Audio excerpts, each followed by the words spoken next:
Anti-vaxxers and conspiracy theorists have been slammed for refusing to have the coronavirus vaccine when it becomes available in Australia.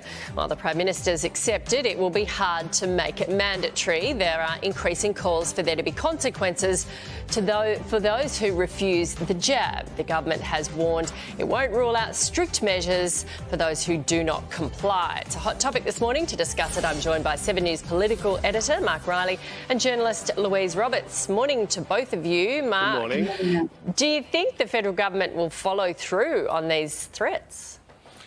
Good morning, Nat. Good morning, Louise. I think it probably will. I mean, Scott Morrison yesterday in a couple of interviews said, don't forget I'm the Minister of no jab, no play. And that requirement was brought in by a lot of the states in childcare centres and in schools. So there are things the government can do legally. There's a collision here between the rights of the individual and the rights of the community, but the law has deferred in favour of the community in some celebrated cases. So the government can do something. Maybe, no jab, no job keeper, no jab, no job seeker. Would that work?